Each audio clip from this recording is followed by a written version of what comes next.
সুন্দরবনে আগুন লাগার ঘটনায় খুলনায় সুন্দরবনের পশ্চিম বন বিভাগের বিভাগীয় কার্যালয়ে সংবাদ সম্মেলন করছেন প্রধান বন সংরক্ষক আমির হোসেন চৌধুরী। সরাসরি চলে যাচ্ছে সেখানে। ধন্যবাদ। 2002 সালের পরের থেকে আমরা যে স্ট্যাটিস্টিক্সটা দেখি, প্রায় 25 বারের মতো এলাকাটাতে আগুন ধরেছে। আপনি দেখেন সুন্দরবন কিন্তু একটি বিস্তীর্ণ এলাকা, 6017 স্কোয়ার কিলোমিটারের একটি এরিয়া, কিন্তু বারবার ওই জায়গায় আমার মোড়লগঞ্জ এবং চাঁদপাই রেঞ্জের মেনলি এই জায়গাতেই আগুনটি ধরছে। এটি একটি ইকোলজিক্যাল চেঞ্জ সুন্দরবনে হয়েছে। সেটি হচ্ছে ওই জায়গাটি আপনি দেখবেন যে ফরেস্ট ফ্লোরটি রেজড হয়ে গিয়েছে। এই কারণে জোয়ারের পানি ওখানে যাচ্ছে না, মানে জোয়ারের পানি ওখানে যাচ্ছে না। এবং ম্যানগ্রোভ যে ফরেস্ট গুলো, ম্যানগ্রোভ যে প্রজাতিগুলো, সেই প্রজাতিগুলো কিন্তু ওখানে অনেকটাই বলতে হবে যে নেই। ওখানে বলা এবং কিছু সুন্দরী এবং দু একটা গেওয়া গাছ ওখানে দেখা যায়। বিকাশে কম খরচে ক্যাশ আউটের লিমিট বেড়ে 50,000, প্রিয় এজেন্টও 2টা।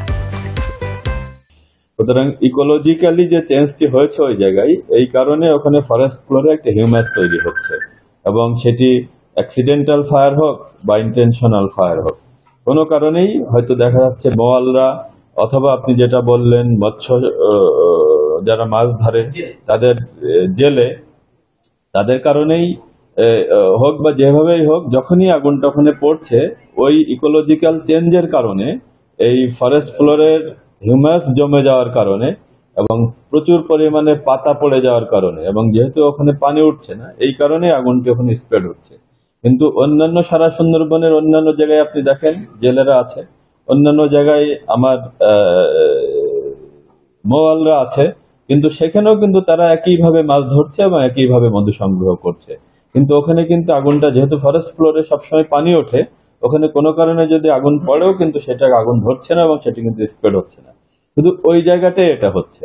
আপনার যদি মনে থাকে 2021 সালে এর আগের আগুনটি লেগেছিল 2021 সালে, কিন্তু এবং আমিও সুন্দরবনের দীর্ঘদিন আমি চাকরি করেছি। আমার সুন্দরবনের ইস্ট ডিভিশনে, খুলনা সার্কেলে, নলিয়ানে আমার দীর্ঘদিনের চাকরি করার অভিজ্ঞতা আছে।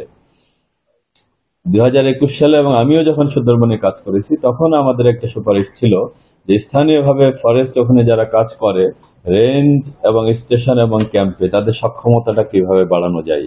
আমরা সেই সুপারিশের প্রেক্ষিতে কিন্তু আমরা সুন্দরবন ইস্ট এবং সুন্দরবন ওয়েস্টে কিন্তু দুইটি খুব ভালো পাওয়ারফুল দুইটি পাম্প আমরা পারচেস করেছি, আমরা ক্রয় করেছি। এবং এক একটি পাইপলাইন হচ্ছে প্রায় 1200 মিটার করে। দুই ডিভিশনে আমার প্রায় 2400 মিটার পাইপ আছে।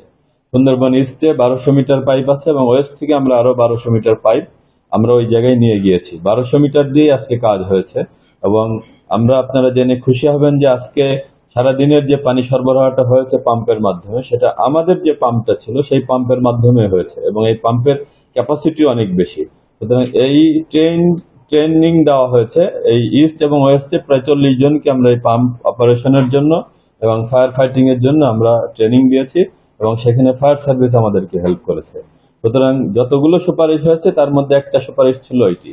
সেই সুপারিশটি আমার মনে হয় বাস্তবায়ন হয়েছে, এবং বাস্তবায়ন হওয়ার কারণেই আমরা এটার রেজাল্ট আজকে আমরা দেখছি। আরো অনেকগুলো সুপারিশ আছে, কারণ ফায়ার ফাইটিং কিন্তু অনেক কঠিন কাজ, এবং সেটি ফায়ার ফাইটিং, ফায়ার সার্ভিস যারা আছে ওনারা কিন্তু লোকালয়ে ফায়ার ফাইটিং এর জন্য ওনারা অনেক ট্রেনিং।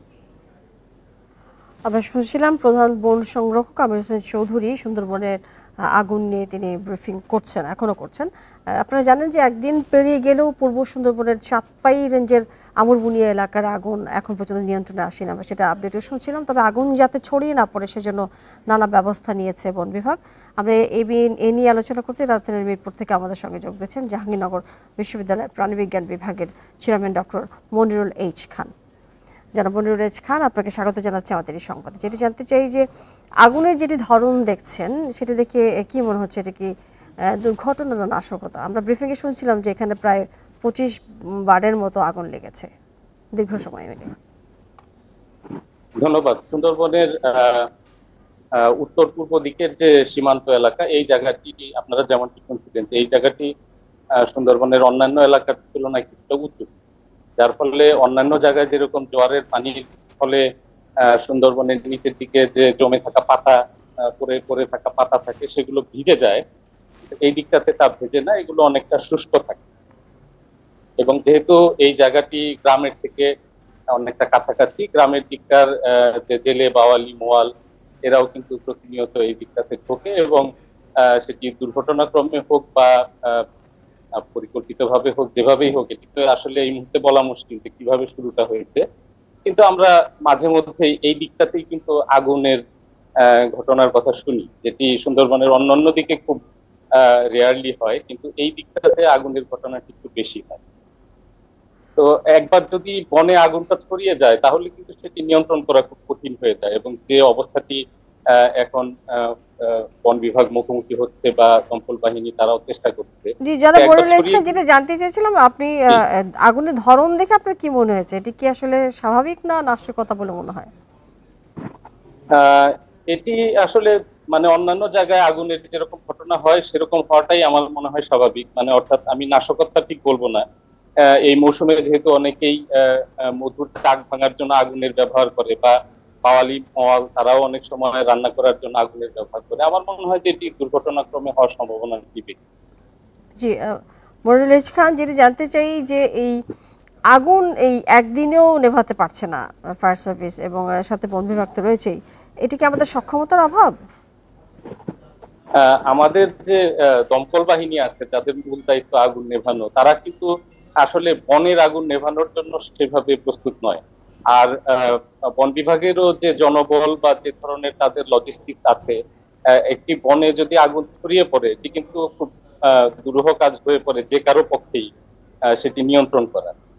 আমি বলবো যে নিয়ন্ত্রণের চেয়ে আমরা যাতে আর্লি ডিটেকশনের দিকে মনোযোগটা বেশি দিই, অর্থাৎ পরবর্তীতে যাতে কোনো আগুন লাগলে শুরুতেই আমরা যেটি আসলে জানতে চাচ্ছি যে এই যে এখানে আগুন লেগেছে এবং আগেও অনেকবার লেগেছে, কিন্তু এই যে আগুন নেভানোর ক্ষেত্রে আপনি বলছেন ফায়ার সার্ভিস এটার জন্য আসলে পর্যাপ্ত প্রশিক্ষিত নয়, আমাদের এটি কি আসলে সক্ষমতার কোনো দুর্বলতা?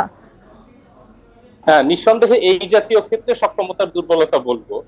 কিন্তু এই কাজটি সহজে করা যেত, বা আমাদের যে সক্ষমতা আছে তার মধ্যেই এটি নিয়ন্ত্রণ করা যেত যদি আমরা খুব দ্রুত এই আগুনের খবরটি জানতে পারতাম। অর্থাৎ আগুন লাগার পরে তো এটি সাথে সাথে ছড়িয়ে পড়ে না, কিছুটা সময় নেয়। আমরা যদি আমাদের ডিটেকশন সিস্টেমটা যদি আরো উন্নত হয় তাহলে আমাদের বর্তমানে যে সক্ষমতা আছে সেই সক্ষমতা দিয়েও কিন্তু এগুলো নিয়ন্ত্রণ করা সম্ভব। সেই জন্য আমি বলবো যে সাধারণ যে টহল ব্যবস্থা, সেই টহল ব্যবস্থার বাইরে ড্রোন ব্যবহার করা। কারণ বনে যখন আগুন লাগবে এটি ধোঁয়া কিন্তু আকাশ থেকে অনেক দূর থেকেও দেখা যাবে।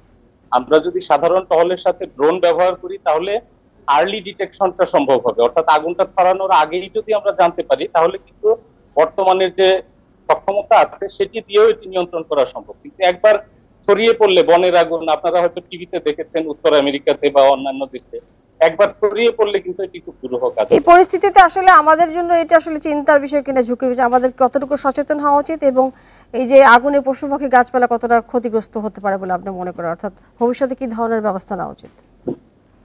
সুন্দরবন তো নিঃসন্দেহে আমাদের সবচেয়ে গুরুত্বপূর্ণ বন, সেটি জীববৈচিত্র্য, অর্থনীতি, অনেক দিক থেকেই। তো এটি স্বাভাবিকভাবেই আমাদের জন্য একটি বড় দুঃসংবাদ, যেমন এই অগ্নিকাণ্ডের ঘটনা, এবং যে জায়গাটিতে এই অগ্নিকাণ্ড ঘটেছে সেখানে কিন্তু শুধুমাত্র যে গাছপালা ধ্বংস হয়েছে তা নয়, এখানে যে প্রাণীগুলো হয়তো দ্রুত সরে পড়তে পারে, যারা উঠতে পারে বা যারা দ্রুত দৌড়াতে পারে তারা হয়তো সরে যেতে পারে, কিন্তু ক্ষুদ্রাতি ক্ষুদ্র অনেক প্রাণী আছে, শামুক আছে, কেঁচো আছে, পোকামাকড় আছে, তারা কিন্তু খুব সহজে তারা একটি জায়গা ছেড়ে আরেক জায়গায় যেতে পারে। এরা কিন্তু আগুনে পুড়ে সবাই মারা যায়। তার ফলে পুরো যে প্রতিবেশ ব্যবস্থা, সেই প্রতিবেশ ব্যবস্থাতেই কিন্তু একটি দীর্ঘমেয়াদী এটার প্রভাব পড়ে। তার ফলে পুরো জীববৈচিত্র্যই কিন্তু সেখানে কম বেশি ক্ষতিগ্রস্ত। জি, জনাব মনিরুল ইসলাম, আপনাকে অনেক ধন্যবাদ আমাদের সাথে যুক্ত হয়ে বিষয়ে আলোচনা করবার জন্য।